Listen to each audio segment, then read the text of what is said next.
Fala pessoal, cá estou eu novamente, a passos meio de tartaruga, é bem verdade, mas antes tarde do que nunca, para continuar com a série dos melhores enxadristas brasileiros de todos os tempos. Chegou a vez do número 6 dessa lista. Quem será? Certo? Será que é um nome que vocês vão gostar ou não? Muita expectativa aí para saber quando que os nomes que vocês imaginam que estarão na lista, mas tudo pode acontecer, não é verdade? Mas vocês estão na expectativa para saber quando eles vão aparecer e será que é hoje? Bom, deixa eu dar algumas dicas para o jogador que vai aparecer aí na posição de número 6. Se não, vejamos. Ele é um grande mestre, ok?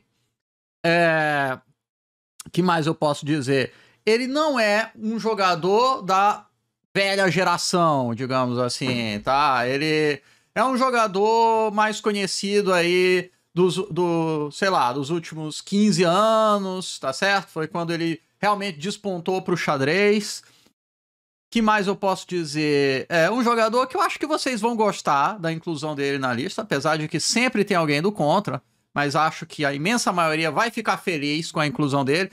E ele tem um nome muito difícil de ser pronunciado, mas muito difícil realmente, e mais difícil ainda de ser escrito. Certo? Com essas dicas iniciais, vamos partir para aquele momento tão aguardado, no qual eu vou fazer aqui para você um resumo das gigantescas quantidades de regras que nós temos para a inclusão de um jogador nessa lista, que basicamente é uma. O jogador precisa ter vencido o Campeonato Brasileiro pelo menos 2 vezes. Vamos também rever quem já apareceu nessa lista. Número 10, Eugênio Germa. Número 9, Walter Cruz. Número 8, Herman Cláudios. Número 7, opa, me esqueci de atualizar aqui, certo? Mas o número 7 deu zebra, deu pane, vou demitir o funcionário do PowerPoint, entendeu? Porque ele se esqueceu de atualizar para esse vídeo aí. Mas vamos lá.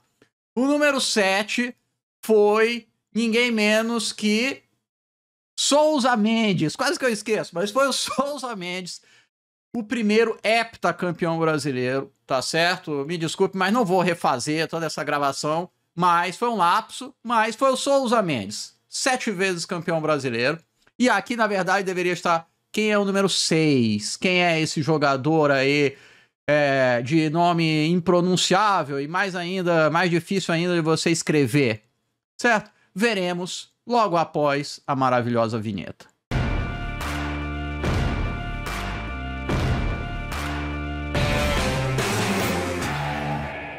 E é ele, Kriko Mkhitaryan. Quem poderia ser, certo? Quem tem o nome mais difícil de todos? O nosso grande amigo, certo? Um tremendo jogador. Nasceu, como vocês podem ver, em 1986, um ano histórico para o xadrez brasileiro. Porque esse foi o ano em que eu aprendi a jogar xadrez. Não apenas isso, joguei o meu primeiro torneio oficial, o GEMES, Jogos Escolares Maranhenses, no qual eu perdi todas as partidas que eu joguei.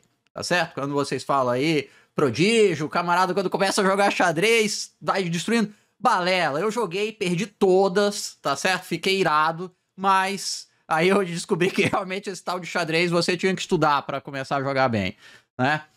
Bom, e o Kriko tá ali, ó, esse belo título, pioneiro da nova era. Por que isso? Porque o Kriko, certo? Dentre grandes facetas ali, além de enxadrista, ele foi um jogador que começou a desbravar aí esse terreno das streamings, enfim, pioneiro nessa parte das transmissões. Mas vamos aqui ver por que ele se encontra na lista. 2 vezes campeão brasileiro, em 2012 e 2015, certo? Ele é um jogador jovem ainda, pode conquistar outros campeonatos brasileiros, várias vezes representante olímpico. Fiquei com preguiça de pesquisar exatamente quantas vezes, ou talvez eu pudesse até inclusive ter perguntado para ele, mas também fiquei com preguiça, mas foram várias vezes. Há muitos anos como um dos 5 melhores enxadristas do Brasil, aí varia um pouco o rating, entendeu? mas ele tá sempre ali entre os top enxadristas brasileiros. E como eu disse, um pioneiro nas transmissões de xadrez. O Crico já tem contrato de transmissões com a Fúria também. É um dos chefe de conteúdo ali, que eu saiba, no chess.com, tá? Então ele tá realmente sendo pioneiro nessa parte. E graças ao Crico, muitos enxadristas descobriram que é possível você ser um profissional, digamos, de xadrez, não apenas jogando, mas muitas outras oportunidades podem aparecer, certo? E vamos aqui ver algumas imagens do Crico, apesar de que vocês conhecem bem o Crico, não é verdade? Mas vamos aqui, vamos nos divertir. Olha só que coisinha fofa, tá aqui o Crico, meio descabelado ainda nessa época, bem jovem ali com o seu uniforme do colégio, certo? Vamos ver aqui, já aí, dando os seus primeiros passos. Aqui já você pode ver mudando o semblante ali, sério já, né? Alguns cabelos brancos aparecendo, inclusive. E essa foto bem legal também. O Crico se divertindo aí, trocando uma ideia com o nosso amigo lenhador, certo? Uma Mediarov, grande jogador. E legal, eles nesse clima amistoso após uma das partidas, deixando o embate apenas no tabuleiro. E também o Crico, obviamente, Crico Mekhitaryan, com esse nome, ele não é filho de brasileiros, né? A família do Crico é da Armênia, ele tem essa linhagem dos grandes enxadristas armenos, Petrosyan, Aronian e um monte de outros jogadores. Legal também o Mamedjarov aí do Azerbaijão, países que têm um conflito aí histórico, mas deixaram qualquer desavença, né, fora de cogitação. Então aí jogaram, lutaram, conversaram, e essa é a mensagem do xadrez. E vamos ver qual foi a partida então que eu escolhi. O Crico tem ótimas partidas, vamos ver qual partida será mostrada aqui no vídeo. Bom, eu decidi mostrar uma ótima vitória do Crico contra o Mequinho, uma partida disputada no Campeonato Brasileiro. Essa partida foi campeonato foi jogada em 2018, mas eu acho que ela foi referente ao Campeonato Brasileiro de 2017. Digamos, a CBX, ela é meio bagunçada, né? A Confederação Brasileira. Então, você nunca sabe se o campeonato é referente a esse ano mesmo, ou do outro ano. Normalmente, os campeonatos são jogados tipo, no começo do ano, referente ao outro. Já teve ano que eu joguei 2 campeonatos brasileiros no mesmo ano, certo? Uma coisa curiosa. Um no começo do ano, outro no final do ano. Então, não sei exatamente, mas foi um desses campeonatos brasileiros aí. E era um formato de match. E o Crico eliminou o Mequinho, então essa foi a segunda partida. Vamos ver uma bonita vitória do Crico, jogando aqui, olha. Curiosamente, de forma pouco ambiciosa, digamos assim, entre aspas, na abertura. O Crico, uma das grandes qualidades dele ele tem uma capacidade de preparação muito boa, ele sabe manejar bem computador e ter ideias. Ele, inclusive, já trabalhou como analista do Aronian, né? O Aronian, quando esteve no Brasil, jogando aquele grande slam, e acho que algum outro evento também, o Crico ficou de analista, então encontrando ideias de abertura e tal. É um jogador muito bem treinado para esse tipo de coisa. É muito difícil jogar contra ele, preparações de abertura. Então, curioso que nessa partida ele escolheu um sistema não tão teórico assim, né? Não foi um peão-rei, nada que vá muito para cima. Ele jogou assim, tranquilo. É uma estratégia que vai render frutos nessa partida aqui. Vem aqui. Jogou B6, o Mequinho copiando a estratégia do duplo fianqueto. Tem uma coisa no xadrez que normalmente é uma boa ideia. Você fianquetar nunca é muito ruim no xadrez, certo?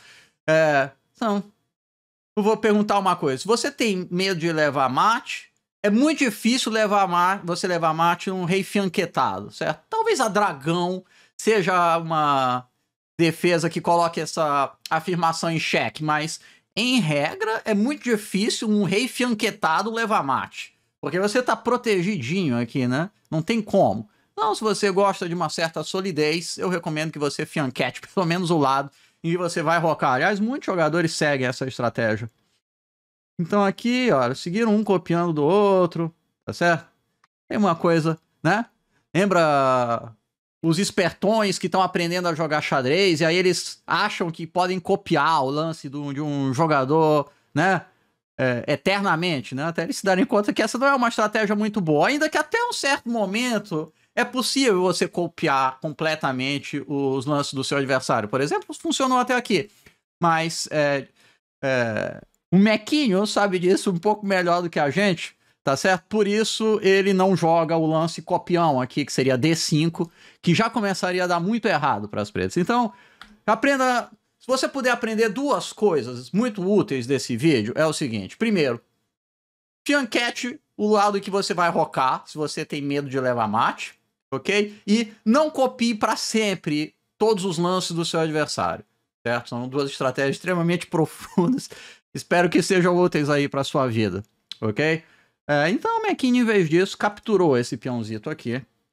Dama toma. Essa é uma linha teórica.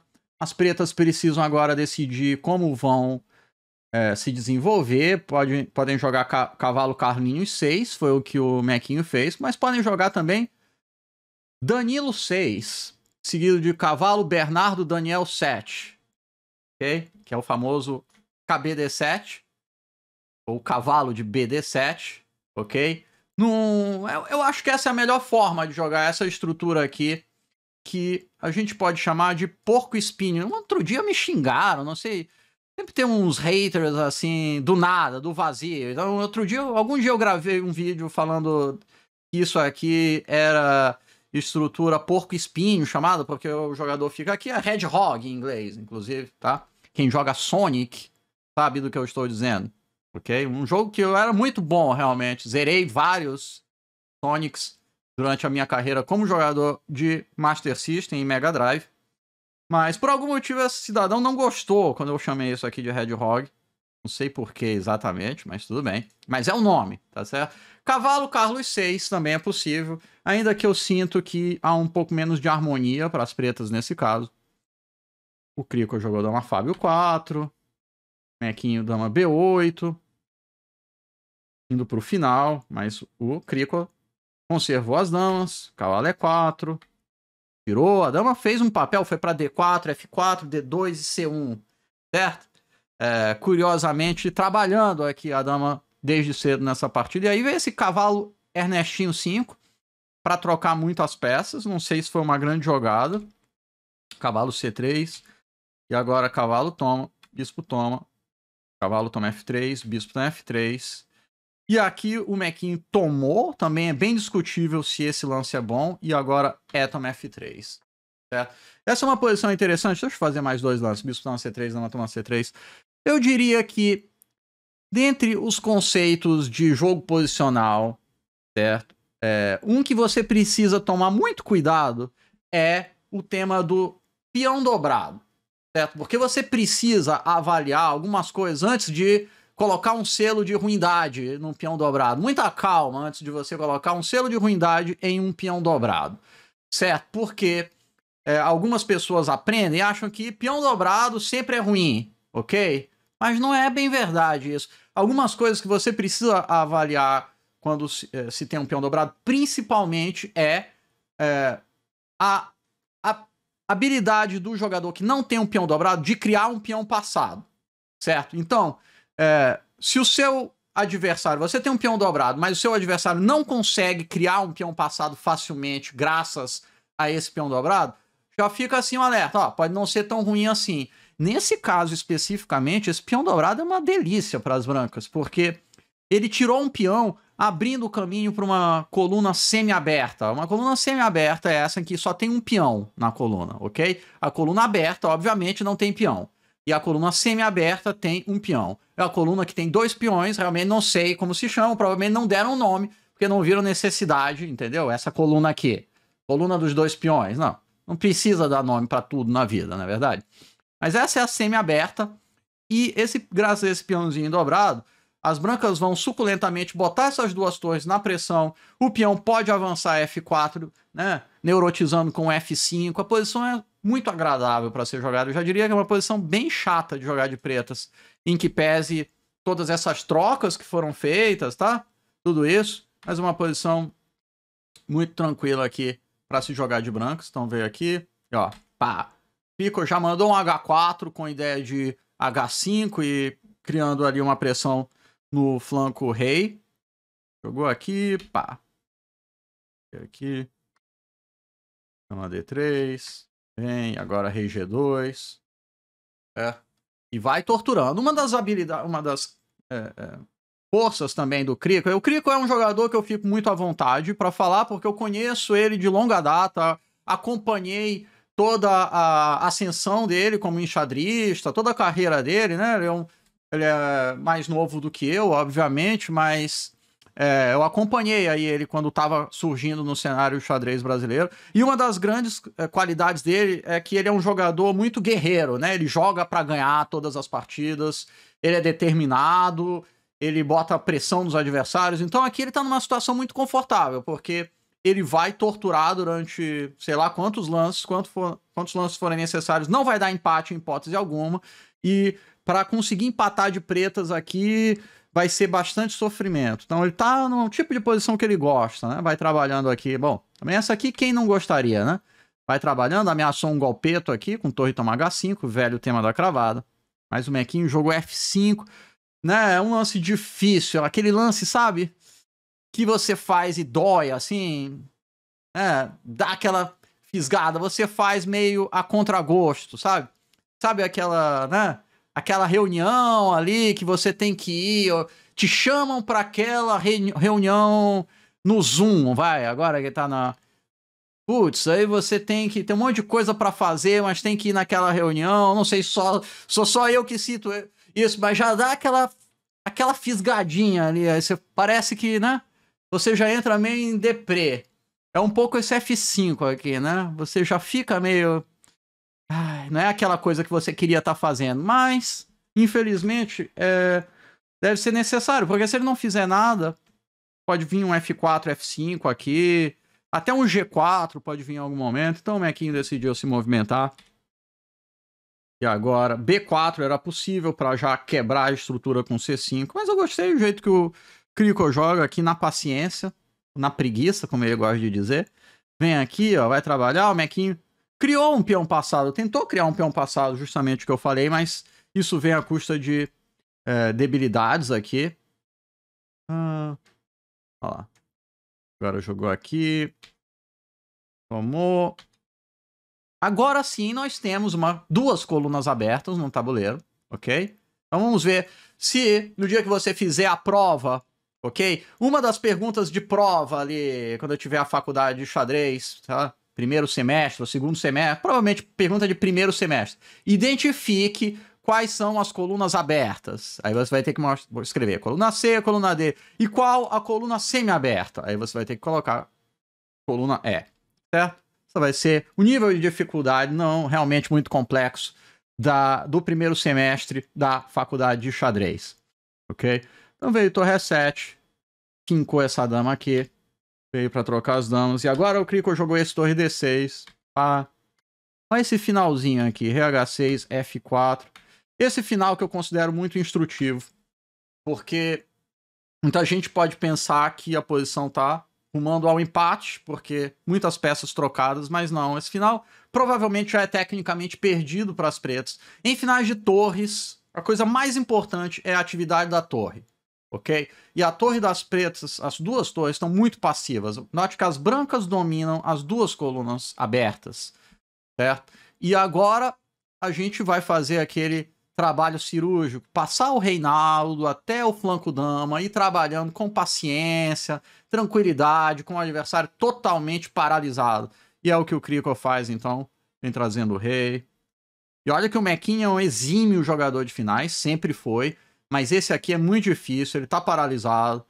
Então o rei veio para 6, agora vai avançando os peões. Tá.